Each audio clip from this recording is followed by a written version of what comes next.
Hola, en este video vamos a continuar con la investigación cuantitativa y en específico vamos a abordar los diseños experimentales y su tipología para entender mejor la lógica detrás de este tipo de investigación.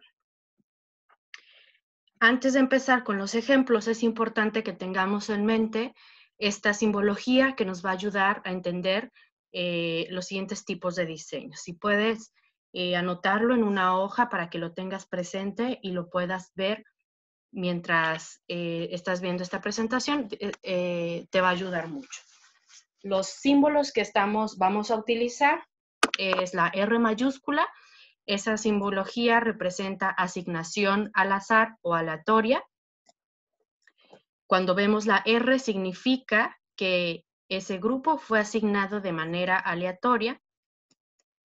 La G mayúscula, que es el grupo de sujetos o de casos que están integrando nuestro experimento social. Y se le pone un pequeño número para diferenciar cuántos grupos son. La X significa el tratamiento, la intervención o la condición experimental. Si se acuerdan, con el video anterior, ese tratamiento o intervención es nuestra variable independiente que vamos a modificar intencionalmente, ¿sí? Y un 0, o una O mayúscula más bien, es la observación. Esto significa que es cuando vamos a medir a los sujetos de un grupo, que puede ser antes o después de la intervención. Se le llama preprueba cuando es antes de la intervención y postprueba cuando es después. Y un guión largo significa ausencia de intervención y eso va a significar que es el grupo control o solamente testigo.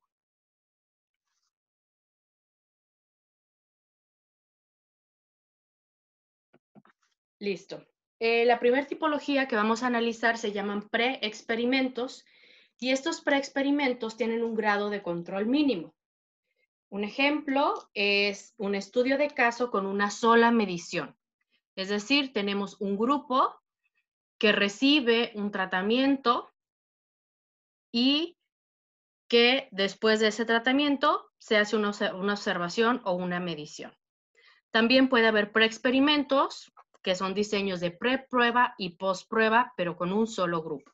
Entonces tenemos, acuérdense los símbolos, esto significa que es un grupo, la O mayúscula, aquí se observa, se hace la intervención y se vuelve a observar. O en este caso, solo se observa al final.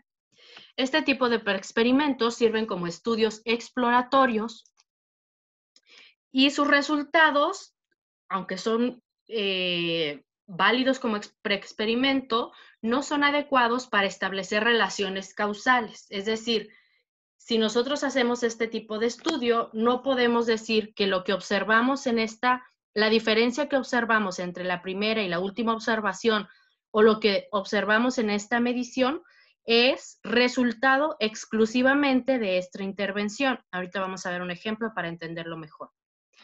Sin embargo, algunos los consideran muy útiles como ensayos pilotos de experimentos que se van haciendo cada vez más complejos y con mayor control. Un ejemplo de un estudio de caso con una sola medición sería, por ejemplo, un grupo de deportistas que recibe un tipo específico de terapia física y después se somete a una prueba de rendimiento. Entonces, tenemos el grupo de deportistas, reciben la terapia física y después se somete a su prueba de rendimiento. O bien, en un diseño con preprueba y postprueba con un solo grupo, medimos antes y después su rendimiento después de la terapia física.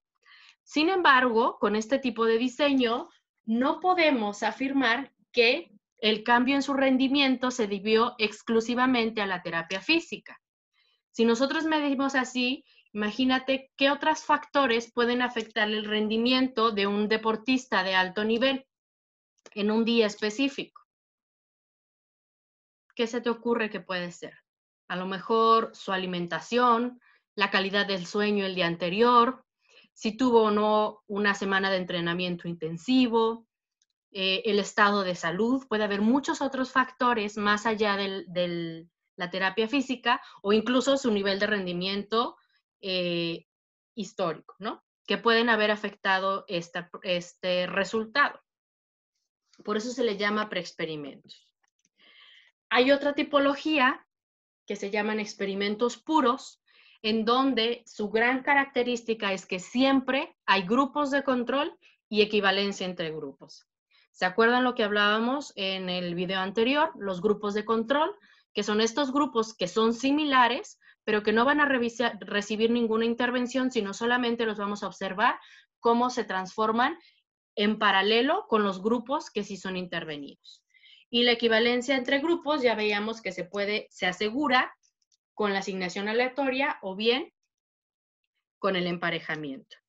Hay diseños con postprueba únicamente y grupo de control. Entonces aquí la complejidad se agrega en esta parte porque no solamente tenemos un grupo, sino un grupo de control y aquí ya nos va a permitir comparar estos resultados de rendimiento, cómo cambian con y sin haber recibido la intervención específica, ¿sí? En este diseño de abajo significa que todos tienen la R, es decir, todos se asignaron aleatoriamente, y en este caso tenemos dos grupos que fueron intervenidos y un tercero que no tuvo intervención. Aquí cuando ponemos X1 y X2 significa que probablemente que el grupo 1 recibió un tipo de intervención y el grupo 2 recibió una intervención distinta.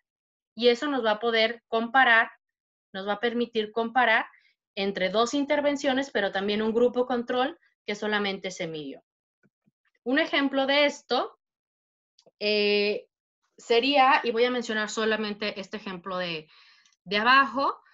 Imagínense que asignamos de manera aleatoria a colaboradores de distintas dependencias públicas en 3 grupos. Van a ser 2 de intervención y un tercero que es grupo control. Entonces, van a recibir una capacitación en materia de inclusión laboral y discapacidad.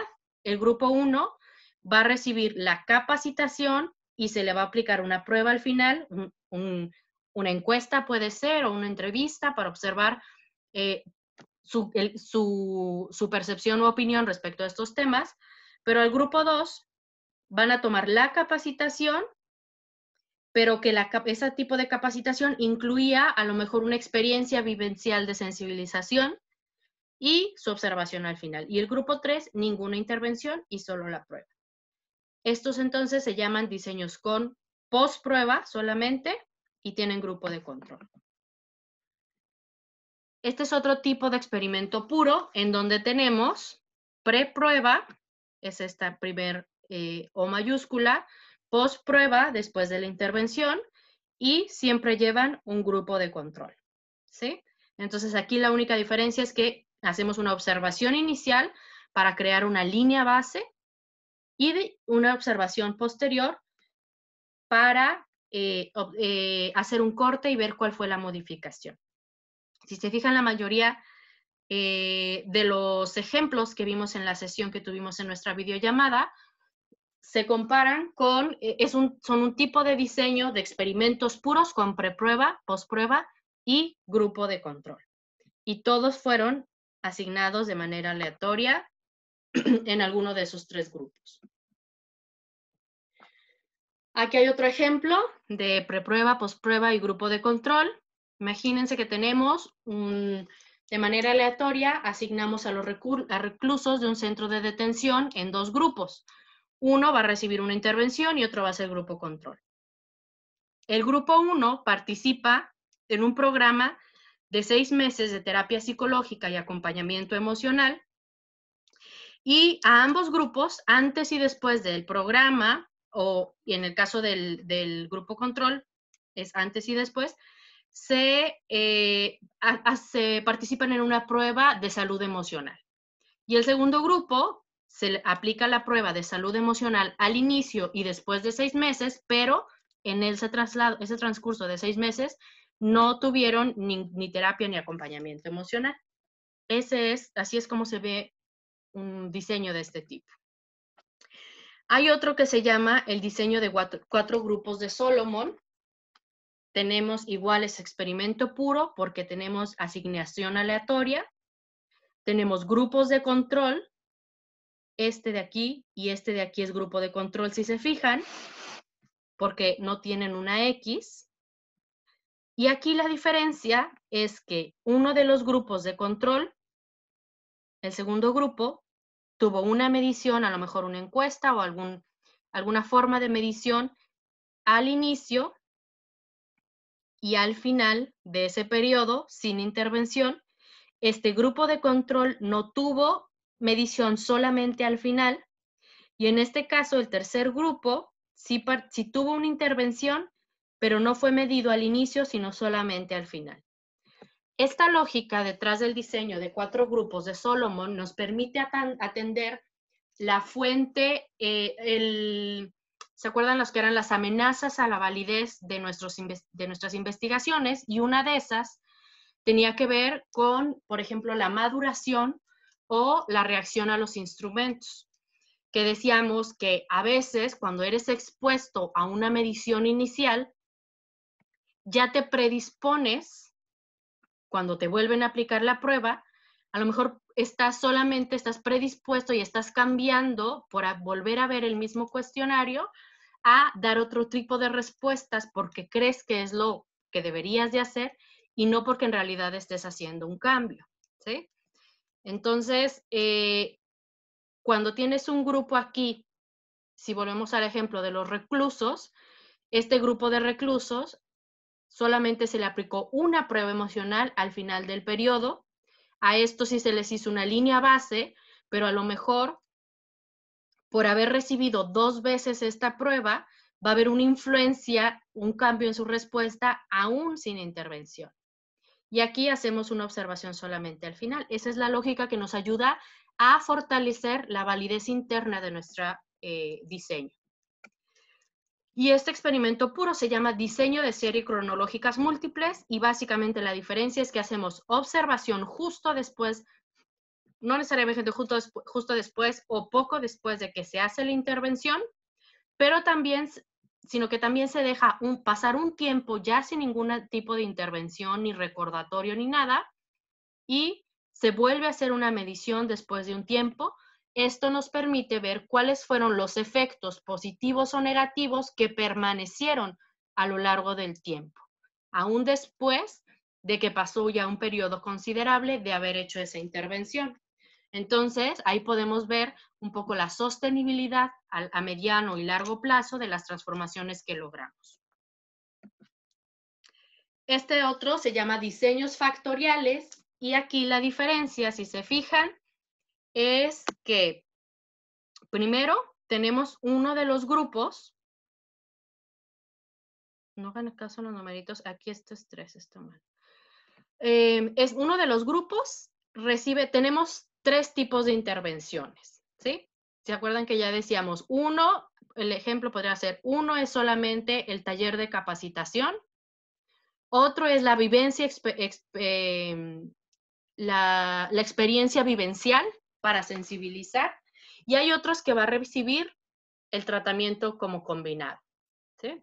En el caso, por ejemplo, del estudio de los policías, veíamos que además del curso, algunos recibieron un folleto y mensajes de texto en su celular. Podríamos saber, si hubiera tratado de diseño factorial, a lo mejor un grupo de policías recibía solo el curso, otro grupo de policías recibía solo el folleto y los mensajes de texto, y otro grupo recibía ambos, el taller más el folleto con mensajes de texto. Y entonces hacemos una observación para poder hacer comparación. Y en este caso, el grupo de control, los grupos de control sirven para hacer medición inicial, preprueba y postprueba, aunque no tienen intervención, y este solo medición al final. Eso se llaman diseños factoriales. Hasta aquí llegamos con los experimentos puros. La siguiente tipología se llaman cuasi experimentos porque si bien manipulan deliberadamente una variable independiente para ver cómo afectan a otras variables dependientes, lo que impide que se puedan llamar experimentos puros es que los grupos ni se asignan al azar ni se pueden emparejar. Y se acuerdan que esa es una característica indispensable para un experimento puro. Esto muchas veces sucede porque a veces tenemos que hacer evaluaciones o mediciones en grupos que ya están conformados antes del experimento y que ya no podemos reasignar. Es decir, sí o sí ya son grupos intactos. Un ejemplo podría ser los grupos terapéuticos ya integrados o equipos completos deportivos que ya están constituidos.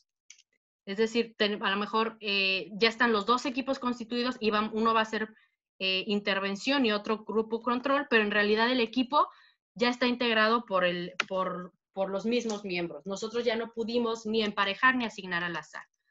O los trabajadores, por ejemplo, cuando se hacen estudios al interior de empresas o de dependencias, los trabajadores que ya están en turnos establecidos. Es decir, el grupo control va a ser todo el horario, todos los del turno vespertino y el grupo de intervención va a ser todo el grupo matutino. Entonces, esto ya no vamos a poder hacer asignación al azar ni emparejar, ya están establecidos los grupos. Entonces, por eso desaparece la R de aquí, ya están los grupos, podemos hacer observación, preprueba, postprueba y hacemos la intervención y tenemos nuestros grupos de control, uno con observación al inicio y después y otro solo con observación después. Resumiendo, tenemos tres grandes tipos de diseños experimentales. Tenemos los preexperimentos, los experimentos puros y los cuasi-experimentos. Los preexperimentos puede haber estudios de un caso con una sola medición. Es un grupo, recibe una intervención y se mide al final, punto. Y el diseño preprueba y postprueba con un solo grupo, es decir, un solo grupo, se observa, se hace una encuesta o una observación de línea base, intervención y al final. Pero no tienen grupo de control ni asignación aleatoria. Los experimentos puros, que son los que tienen mayor control de la validez interna y externa en su diseño, tenemos este diseño que todos son elegidos son asignados de manera aleatoria en grupo control o grupo de intervención y puede hacerse con postprueba, pero siempre hay grupo control. Hay otro diseño que hay preprueba, postprueba y grupo control. Los 4 grupos de Solomon, ¿se acuerdan? Que era esta combinación con los grupos control que tienen medición solo al final o al inicio y al final. Las series cronológicas múltiples, que es cuando volvemos con esos mismos grupos para ver qué pasó a lo largo del tiempo. Y los diseños factoriales, en donde podemos hacer combinaciones de intervenciones. Y los cuasi experimentos, en donde no tenemos ni asignación al azar, ni emparejamiento entre los grupos. Sin embargo, son diseños que pueden generar información valiosa. Esto es solamente un esquema para que puedan visualizar cuál es la característica más importante de cada una de las tipologías. En los preexperimentos tenemos un control mínimo porque no tenemos un grupo de control ni están asignados al azar. En los experimentos puros son los que son más robustos en cuanto a validez, porque manipulamos la variable independiente, medimos la variable dependiente, tenemos grupo control y asignación aleatoria. Y en los cuasi experimentos son grupos intactos en donde es posible que vayamos a tener influencia de otros factores externos que ya no pudimos controlar debido a las características propias de los grupos que ya estaban establecidos. Entonces, bueno, esto sería de manera breve la descripción de los principales diseños experimentales y sus características. En la siguiente sesión vamos a abordar los diseños no experimentales.